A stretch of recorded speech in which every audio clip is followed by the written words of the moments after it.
Hey, what's up, you guys? Welcome to the sequel to yesterday's episode, which was emotional self-control. For those of you that have been keeping up, that have been following my work as of late, I did an episode on how to get your emotions under control, especially if you're a male and you deal with anger like I do. Because trust me, I probably deal with anger more.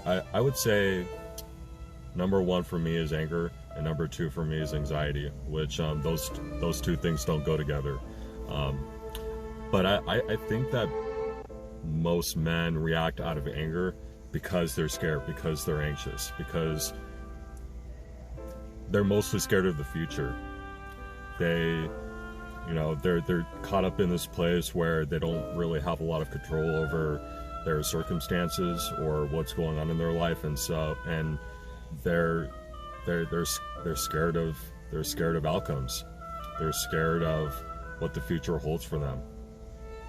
And you just can't live your life like that, especially if you're a man of faith. If you're a man of faith, if you believe in God, what do you really have to be scared of? Because whatever is going to happen in the future is going to happen, regardless of what actions you take, whatever you try to do, whatever you pursue.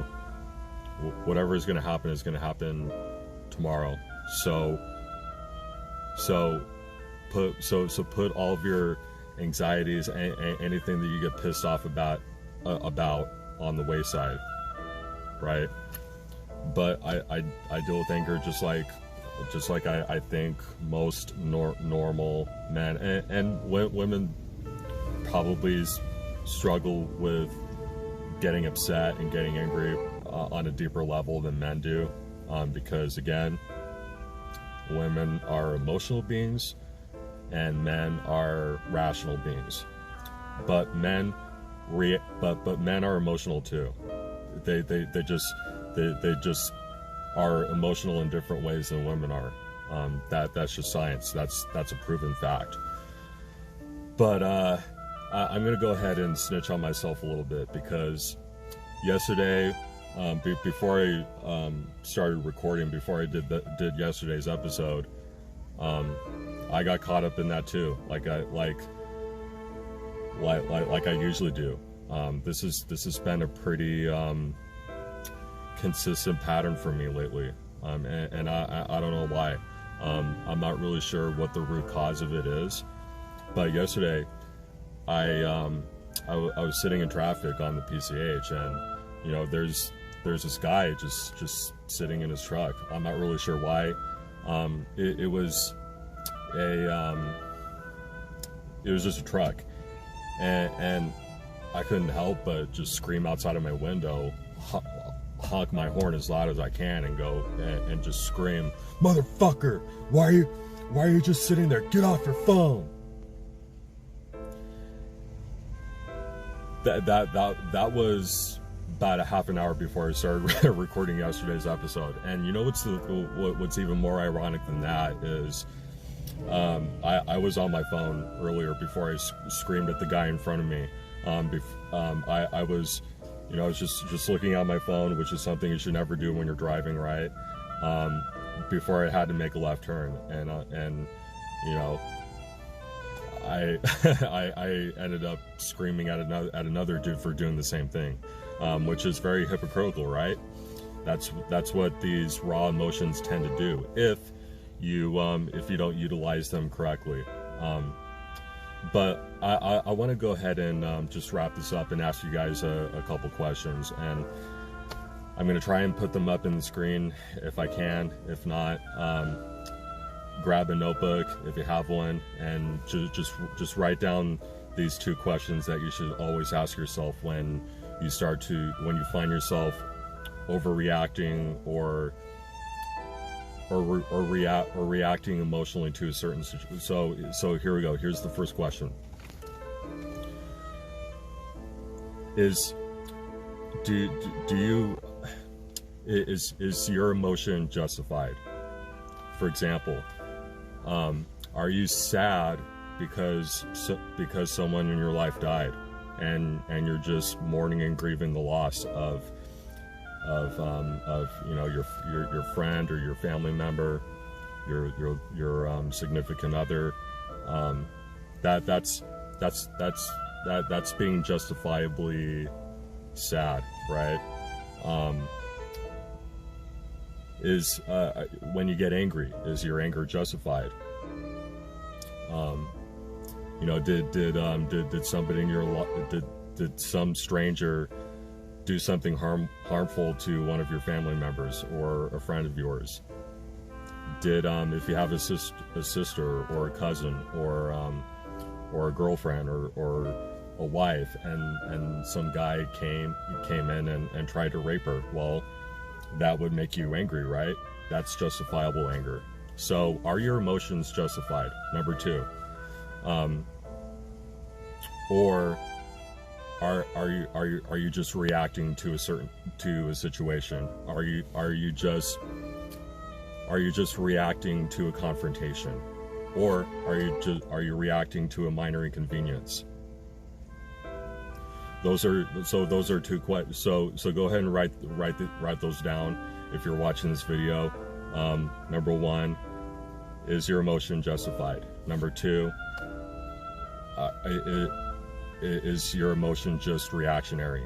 Are you just reacting to a certain situation that you're not used to, or that you don't really know how to respond to? So whatever emotion you're feeling is the only way that you know how to deal with it. So I just wanted to close with those two questions. I think that they're valid, and I think that those are I think that those are questions that we should always be asking ourselves on a daily basis, because this is a really tough world. It'll throw a bunch of curveballs. It'll throw you a bunch of unfortunate, unpredictable circumstances that maybe you weren't prepared for or prepared to deal with. So I just wanted to leave you guys with those two questions. So anyway, I hope you enjoyed this episode. I hope it brought value. I hope it helped. And if it did, share it with your friends and your family if you think they need to hear this too. If those are questions that you think they should be asking themselves too, if from your point of view they seem to be struggling with these things a little bit more than you do, and you kind of have those two things dialed in a little bit. Not saying that you're perfect. You just know how to. You just have them. You just found a way to get them under control. And you want the people in your life that struggle with these things a little bit more than you do. If they need to hear this, share it with them. If they're in a dark place right now, or if they're just really struggling, I just share it with them.